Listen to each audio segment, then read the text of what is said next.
সাংবাদিক বন্ধু আছেন, প্রত্যেককে সাধুবাদ জানাচ্ছি, ধন্যবাদ জানাচ্ছি আজকের এই নির্ধারিত প্রেস কনফারেন্সে আপনারা এসে উপস্থিত থাকার জন্য। আমরা বলেছিলাম যে 4টে নাগাদ, আমরা 4:30 আমরা প্রেস কনফারেন্সের মধ্য দিয়ে আমাদের প্রথম পর্যায়ের যে প্রার্থী তালিকা সেই তালিকা প্রকাশ করব। প্রায় আধ ঘন্টা দেরি হয়েছে বিভিন্ন কারণে, তো আমরা শুরু করে দিতে চাই। আজকে আমরা আমাদের যে প্রথম পর্যায়ের প্রার্থী তালিকা, অর্থাৎ কোন কোন কেন্দ্রে, কোন কোন লোকসভা কেন্দ্রে ইন্ডিয়ান সেকুলার ফ্রন্টের প্রার্থীরা প্রতিদ্বন্দ্বিতা করবেন, ইন্ডিয়ান সেকুলার ফ্রন্ট লোকসভা নির্বাচনে কোন কোন কেন্দ্রে প্রতিদ্বন্দ্বিতা করবে তার প্রাথমিক পর্যায়ের লিস্ট তালিকা আজকে আমরা ঘোষণা করছি। এরপরেও কয়েকটি প্রকাশ করব আমরা, কয়েকদিনের মধ্যেই আপনাদের জানিয়ে দেওয়া হবে সেটা।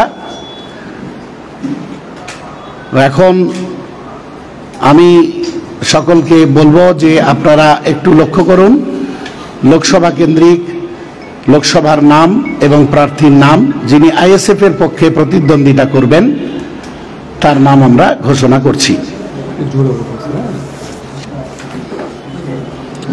প্রথমে উত্তরবঙ্গে 7 নম্বর মালদা উত্তর লোকসভা কেন্দ্র, মালদা উত্তর লোকসভা কেন্দ্রে আমাদের প্রার্থী প্রতিদ্বন্দ্বিতা করবেন মোহাম্মদ সোহেল। মালদা উত্তর লোকসভা কেন্দ্রে মোহাম্মদ সোহেল। 19 নম্বর সংসদীয় ক্ষেত্র জয়নগর লোকসভা কেন্দ্র, যেটা এসসি সংরক্ষিত। জয়নগর লোকসভা কেন্দ্র যেটা আপনারা জানেন এসসি, ওটা সংরক্ষিত কেন্দ্র। ওখানে আমাদের পার্টির পক্ষ থেকে প্রতিদ্বন্দ্বী প্রার্থীর নাম মেঘনাদ হালদার। জয়নগর লোকসভা কেন্দ্রে মেঘনাদ হালদার। 11 নম্বর সংসদীয় ক্ষেত্র মুর্শিদাবাদ লোকসভা কেন্দ্র, মুর্শিদাবাদ লোকসভা কেন্দ্র, যেখানে প্রতিদ্বন্দ্বিতা করবেন হাবিব শেখ। মুর্শিদাবাদ লোকসভা কেন্দ্রে প্রতিদ্বন্দ্বিতা করবেন হাবিব শেখ। 17 নম্বর সংসদীয় ক্ষেত্র বারাসাত লোকসভা কেন্দ্র। 17 নম্বর সংসদীয় ক্ষেত্র বারাসাত লোকসভা কেন্দ্রে প্রতিদ্বন্দ্বিতা করবেন তাপস ব্যানার্জি। বারাসাত লোকসভা কেন্দ্র থেকে আইএসএফ এর প্রার্থী তাপস ব্যানার্জি। বসিরহাট লোকসভা কেন্দ্র 18 নম্বর সংসদীয় ক্ষেত্র বসিরহাট লোকসভা কেন্দ্র। এই বসিরহাট লোকসভা কেন্দ্র থেকে আইএসএফ প্রার্থী হিসাবে প্রতিদ্বন্দ্বিতা করবেন মোহাম্মদ শহীদুল ইসলাম মোল্লা। বসিরহাট লোকসভা কেন্দ্র থেকে প্রতিদ্বন্দ্বিতা করবেন মোহাম্মদ শহীদুল ইসলাম মোল্লা। 20 নম্বর সংসদীয় ক্ষেত্র মথুরাপুর লোকসভা কেন্দ্র। এই মথুরাপুর লোকসভা কেন্দ্র থেকে প্রতিদ্বন্দ্বিতা করবেন অধ্যাপক অজয় কুমার দাস। আপনারা জানেন মথুরাপুর লোকসভা কেন্দ্র এসসি সংরক্ষিত, সেখানে আমাদের প্রতিদ্বন্দ্বিতা করবেন অধ্যাপক অজয় কুমার দাস। 27 নম্বর সংসদীয় ক্ষেত্র শ্রীরামপুর লোকসভা কেন্দ্র। 27 নম্বর সংসদীয় ক্ষেত্র শ্রীরামপুর লোকসভা কেন্দ্র। এই শ্রীরামপুর লোকসভা কেন্দ্রে প্রতিদ্বন্দ্বিতা করবেন শাহরিয়ার মল্লিক বাপি। শাহরিয়ার মল্লিক শ্রীরামপুর লোকসভা কেন্দ্র থেকে প্রতিদ্বন্দ্বিতা করবেন। শাহরিয়ার মল্লিক, শাহরিয়ার মল্লিক। 33 নম্বর ঝাড়গ্রাম লোকসভা কেন্দ্র, এটাও সংরক্ষিত, এসটি সংরক্ষিত। 33 নম্বর সংসদীয় ক্ষেত্র এসটি সংরক্ষিত ঝাড়গ্রাম লোকসভা কেন্দ্র, যেখান থেকে আইএসএফ প্রতিদ্বন্দ্বী হিসাবে প্রতিদ্বন্দ্বিতা করবেন অধ্যাপক বাপি সরেন। অধ্যাপক বাপি সরেন। আমরা প্রথম পর্যায়ে এই 8 জনের নাম ঘোষণা করলাম। প্রথম পর্যায়ে এই 8 জনের নাম ঘোষণা করলাম। আপনারা এই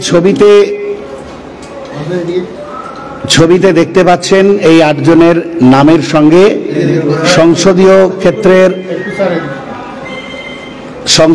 ক্ষেত্রের নাম্বার, সংসদীয় কেন্দ্রের নাম, প্রার্থীর নাম এবং সেই সঙ্গে প্রার্থীর ছবিও দেওয়া আছে।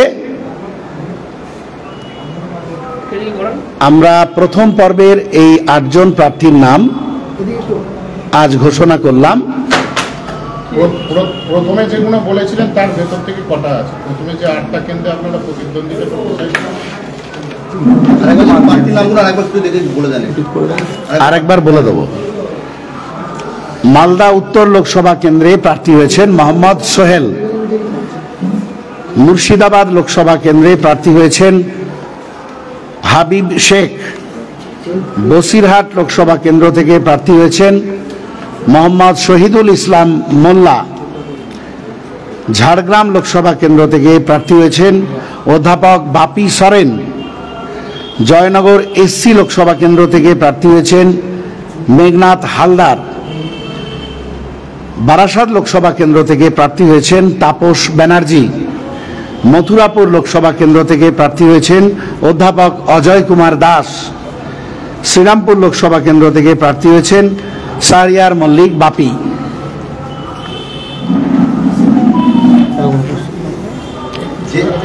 হ্যাঁ, ছবিগুলো তুলে নিন।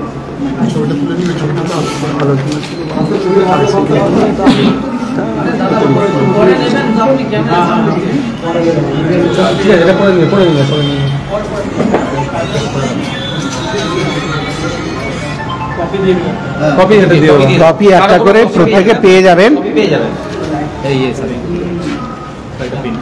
এবার আপনাদের যদি কারো কোনো কোশ্চেন থাকে, আমাদের এখানে চেয়ারম্যান সাহেবও রয়েছেন, প্রশ্ন থাকলে অবশ্যই প্রশ্ন করবেন। দেখুন, আলোচনা তো আমরা বলেছিলাম, গতকালও বলেছিলাম যে শেষ মুহূর্ত পর্যন্ত আমাদের যেহেতু মূল প্রতিদ্বন্দ্বী আমরা মনে করি, কে কি মনে করে সেটা তাদের নিজস্ব ব্যাপার, কিন্তু আমরা মনে করি যে বিজেপি এবং তৃণমূল কংগ্রেস এই দুই শক্তিকে পরাস্ত করতে হবে। সেক্ষেত্রে আমরা উপলব্ধি করেছি আমাদের সঙ্গে যারা জোট সঙ্গী হতে চায় বা হতে চাইছে তারাও উপলব্ধি করেছেন, তাই আলোচনা চলছিল। এই আলোচনা গতকাল পর্যন্তও চলেছে, আজকেও অনেকে টেলিফোনিক আলোচনা করেছেন। আমরা গতকাল বলেছিলাম যে একেবারে প্রার্থী ঘোষণার পূর্ব মুহূর্ত পর্যন্ত আমরা জোটের জন্য অপেক্ষা করব। আজকে এমনকি আপনারা এই প্রার্থী তালিকা থেকে বুঝতে পারছেন আমরা জোটের দিকেই ইঙ্গিত রেখেছি। যাদবপুর কেন্দ্র, জানেন এর আগে আমাদের প্রার্থী তালিকায় যাদবপুর কেন্দ্রের নাম ছিল। যাদবপুর কেন্দ্র আমাদের জন্য কিন্তু খুব সেন্সিটিভ, কারণ যাদবপুরের মধ্যে ভাঙড় বিধানসভা পড়ে। আমাদের জন্য এটা খুব সদর্থক সিট, সদর্থক আসন। এছাড়াও যাদবপুরে যে বিধানসভাগুলো রয়েছে, বারুইপুর, পূর্ব পশ্চিম, সোনারপুর, উত্তর দক্ষিণ, টালিগঞ্জ, এইগুলোতে আমাদের সাংগঠনিক শক্তি যথেষ্ট রয়েছে। তারপরেও আমরা জোটের স্বার্থে মূল রাজনৈতিক প্রতিদ্বন্দ্বী যারা তাদের পরাস্ত করার স্বার্থে এই লিস্টে আপনারা দেখবেন আমরা যাদবপুরের নাম ঘোষণা করিনি এখনো পর্যন্ত। আমরা জোটের জন্যই ইঙ্গিত দিয়ে রাখছি। আপনারা লক্ষ্য করেছেন যে এর আগে আমরা দক্ষিণ মালদার কেন্দ্রের নাম ছিল, আমরা যেটা প্রকাশ করেছিলাম, দেখবেন ওটাও কিন্তু আমরা জোটের স্বার্থেই দক্ষিণ মালদা কেন্দ্রের প্রতিদ্বন্দ্বী করার প্রার্থীর নাম আমরা ঘোষণা করিনি। আগে যে 8টা সিটের কথা জানিয়েছিলেন তার ভেতর থেকে কটা হলো, কটাই করলেন?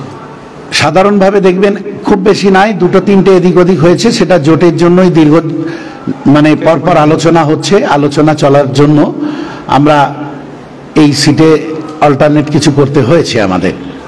যাদবপুরে যেমন জোটের বার্তা দিলেন, শ্রীরামপুরে তো তেমনি অলরেডি বামফ্রন্ট প্রার্থী ঘোষণা করে দিয়েছেন, আবার আপনারাও দিলেন। দেখুন, বিষয়টা হচ্ছে যে আমরা আগেই যে লিস্ট দিয়েছিলাম তাতে আমরা বলেছিলাম প্রত্যেকটা আমাদের দাবির পিছনে ছিল যুক্তি। শ্রীরামপুর লোকসভা কেন্দ্র আমাদের, এটা কোনো সেন্টিমেন্ট শুধু নয় যে এটা আইএসএফ এর জন্মভূমি। সবচেয়ে বড় কথা, শ্রীরামপুরে 5টা বিধানসভা কেন্দ্রে আমাদের সাংগঠনিক অবস্থা যথেষ্ট মজবুত। বিগত বিধানসভা নির্বাচনেও তার প্রমাণ পেয়েছেন আমাদের যারা জোট শরিক হতে চাইছেন বা আমরা যাদেরকে জোট শরিক করতে চাইছি তারাও জানেন, আপনারাও জানেন, মিডিয়া বন্ধুরাও জানেন